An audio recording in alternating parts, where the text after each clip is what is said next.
Assalamualaikum warahmatullahi wabarakatuh. Perkenalkan, saya Grafina. Saya Weldan Junaidi. Dan saya Sartika Indah Paraswati. Kami dari OBM, Orang Belitung Merdeka. Pada kesempatan kali ini, kami akan membuat video tugas Hukum Perdata Internasional yang akan menjelaskan sedikit mengenai materi yang telah ditentukan oleh dosen pengampu kami, yaitu Bapak Sintong Arion. Baik, di sini saya akan menjelaskan terlebih dahulu mengenai pengertian hukum perdata internasional. Menurut Mokhtar Kusuma Matmaja dalam Purwadi 2016, mengartikan hukum perdata internasional adalah keseluruhan kaidah atau asas hukum yang mengatur hubungan perdata yang melintas batas negara atau hukum yang mengatur hukum keperdataan antara pelaku hukum yang masing-masing tunduk pada hukum perdata nasional yang berbeda-beda. Nah, kemudian ada juga menurut Sudargo Gautama dalam Purwadi 2016 juga, dia mendefinisikan bahwa hukum perdata internasional adalah suatu keseluruhan peraturan dan keputusan hukum yang menunjukkan stelsel hukum manakah yang berlaku atau apakah yang merupakan hukum. Jika hubungan atau peristiwa antara warga negara pada suatu waktu tertentu memperlihatkan titik-titik pertalian dengan stelsel dan kaidah-kaidah hukum dari dua atau lebih negara yang berbeda dalam lingkungan kuasa tempat, pribadi, dan soal-soal. Nah, selanjutnya saya akan menjelaskan terkait ruang lingkup hukum perdata internasional itu sendiri. Menurut Ari Purwadi, dalam dasar-dasar hukum perdata internasional, ruang lingkup hukum perdata internasional terdiri atas yang pertama, hukum substansif. 1. Hukum pribadi atau law of persons yang meliputi 1. Status personal atau status dan wewenang. Yang kedua, kewarganegaraan. Yang ketiga, domisili. Dan yang keempat, badan hukum. Selanjutnya, yang kedua itu ada hukum harta kekayaan yang meliputi harta kekayaan material dan harta kekayaan imaterial, dan perikatan yang perjanjian dan perbuatan melanggar hukum. Selanjutnya, hukum keluarga. Yang pertama ada perkawinan, adopsi, perceraian, harta perkawinan, dan hubungan orang tua dan anak. Dan yang terakhir ada mengatur mengenai hukum waris. Selanjutnya mengenai sumber hukum perdata internasional akan dijelaskan oleh rekan saya. Selanjutnya, sumber hukum perdata internasional menurut Zulfa Joko Basuki dan kawan-kawannya dalam hukum perdata internasional menerangkan bahwa sumber hukum perdata internasional sama halnya dengan sumber hukum yang dikenal dalam hukum perdata nasional. Secara umum, sumber hukum perdata internasional adalah peraturan perundang-undangan. Secara khusus, sumber hukum perdata internasional adalah hukum kebiasaan dan jurisprudensi. Nah, masalah-masalah hukum perdata internasional yang pertama adalah hakim atau badan peradilan manakah yang berwenang menyelesaikan persoalan-persoalan yuridis yang mengandung unsur asing. Dalam hal ini, menurut Grafeson bahwa asas-asas hukum perdata internasional berusaha membentuk aturan-aturan yang digunakan antara lain untuk membenarkan pengadilan secara internasional yang memiliki jurisprudensi untuk mengadili perkara-perkara tertentu apapun, seperti choice of jurisdiction. Yang kedua, ada hukum manakah yang harus diberlakukan untuk mengatur dan atau menyelesaikan persoalan-persoalan yuridis yang mengandung unsur asing. Menurut Grafeson, bahwa hukum perdata internasional tidak berusaha menentukan kaidah-kaidah hukum inter, mana dari suatu sistem hukum yang akan digunakan hakim untuk memutus suatu perkara, melainkan hanya membantu menentukan sistem hukum yang seharusnya diberlakukan. Yang ketiga, bila manakah suatu pengadilan harus memperhatikan dan mengakui putusan-putusan hakim asing dan atau mengakui hak-hak kewajiban-kewajiban hukum yang terbit berdasarkan hukum atau putusan hakim asing. Masalah ini berkaitan erat dengan persoalan apakah suatu forum asing memiliki kewenangan jurisdiksional dalam memutus suatu perkara. Tidak perlu dipermasalahkan juga apakah forum asing ini telah menerapkan sistem hukum atau aturan hukum yang tepat. Pentingnya hukum perdata internasional untuk Indonesia. Dahulu, hukum perdata internasional menganut pasal 131 dan 163 IS. Penduduk di Indonesia dibagi dalam berbagai golongan penduduk, yakni golongan bumi putra atau penduduk Indonesia asli yang menerapkan hukum adat masing-masing. Golongan Eropa yang disamakan dengan berlakunya kitab undang-undang hukum perdata. Golongan timur asing Cina dan WNI keturunan Cina berlaku KUH perdata dengan sedikit perubahan. Kemudian, bagi golongan timur asing lainnya berlaku hukum adat mereka.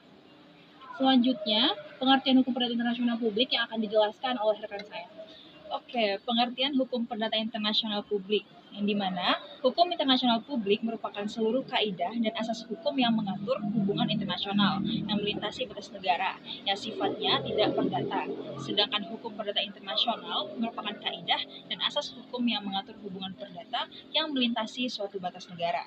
Kemudian kita masuk ke materi mengenai supranational law.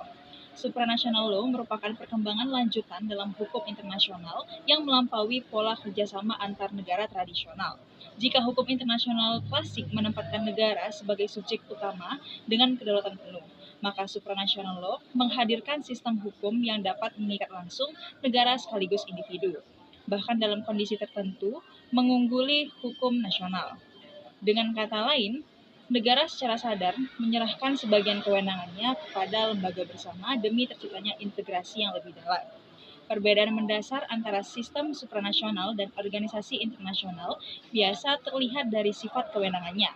Dalam organisasi seperti United Nations, keputusan umumnya tetap bergantung pada implementasi negara anggota. Sebaliknya, dalam sistem supranasional seperti European Union, norma yang dihasilkan dapat berlaku langsung tanpa perlu diubah menjadi undang-undang nasional terlebih dahulu. Prinsip ini dikenal sebagai direct effect dan ditegaskan oleh European Court of Justice melalui putusan Van Gent and Lodge 1963. Selain itu, berkembangnya pula prinsip supremasi, yaitu hukum supranasional memiliki kedudukan lebih tinggi dibanding hukum nasional apabila terjadi konflik. Tidak semua organisasi kawasan bersifat supranasional. Association of Southeast Asian Nations atau ASEAN misalnya masih berpegang pada prinsip non-interference dan konsensus, sehingga keputusannya tidak mengikat langsung individu maupun memiliki supremasi atas hukum nasional. Beberapa lembaga seperti World Trade Organization dan International Criminal Court memang memiliki unsur yang kuat, tetapi belum membentuk sistem hukum supranasional penuh. Secara keseluruhan, supranational law mencerminkan evolusi hukum internasional menuju integrasi yang lebih mendalam. Model ini menunjukkan bahwa negara dapat membagi sebagian kedaulatannya demi kepentingan bersama, meskipun tetap menghadapi tantangan politik dan legitimasi. Baik, di sini saya akan melanjutkan mengenai materi hukum perdata internasional itu sendiri. Jadi, hukum perdata internasional bukan merupakan bidang hukum yang baru, karena asas-asas dan pola berpikir dari hukum perdata internasional sudah dapat dijumpai dan tumbuh di masa Kekaisaran Romawi, tepatnya pada abad kedua sebelum Masehi sampai dengan abad ke-6 sebelum Masehi.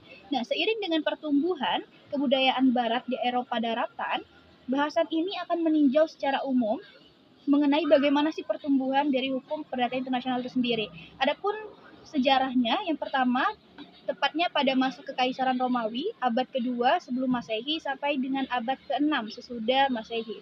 Nah, pada masa ini, pola hubungan internasional dalam wujud yang sederhana sudah mulai tampak dengan adanya hubungan-hubungan antara seperti warga, penduduk provinsi, ataupun orang asing. Nah, yang kedua, itu pada masa pertumbuhan asas personal HPI, tepatnya pada abad ke-6 sampai dengan abad ke-10. Pada akhir abad ke-6 itu sendiri, Kekaisaran Romawi ditaklukkan oleh bangsa-bangsa dari wilayah-wilayah bekas provinsi-provinsi jajahan Romawi. Nah, yang ketiga, itu terdapat pada masa pertumbuhan asas teritorial, yaitu pada abad ke-11 sampai dengan abad ke-12 di Italia. Mungkin teman boleh dilanjutkan.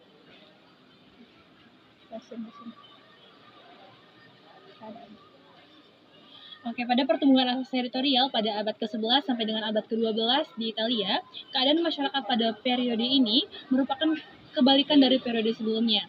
Sistem personal yang berlangsung sampai akhir abad ke-10, zaman barbar, lambat laun berganti menjadi sistem teritorial kembali. Pertumbuhan asas personal semakin sulit untuk dipertahankan mengingat terjadinya transformasi struktur masyarakat yang semakin condong ke arah masyarakat teritorialistik di seluruh wilayah Eropa. Selanjutnya ada pertumbuhan teori statuta di Italia pada abad ke-13 sampai abad ke-15 yang selanjutnya akan dijelaskan oleh rekan saya. Oke, berhubungan dengan perkembangan hubungan lalu lintas dengan antara penduduk kota-kota Italia, semakin terasa bahwa doktrin feodal tersebut di atas merupakan penghambat bagi pemecahan konflik-konflik yang timbul sebagai akibat saling hubungan antar kota tersebut. Peningkatan intensitas perdagangan antar kota di Italia ternyata asas teritorial yang dalam arti keterikatan karena tempat tinggal di wilayah suatu kota tertentu perlu ditinjau kembali. Misalnya, seorang warga kota Bologna yang berada di Florence dan mengadakan perjanjian jual beli di Florence. Berdasarkan prinsip teritorial, selama ia berada di kota Florence, ia harus tunduk pada kewenangan hukum kota Florence. Baiklah, terima kasih. Itulah pemaparan materi kami mengenai tugas yang diberikan mengenai hukum perdata internasional. Terima kasih atas perhatiannya. Kami OBM pamit undur diri. Wassalamualaikum warahmatullahi wabarakatuh.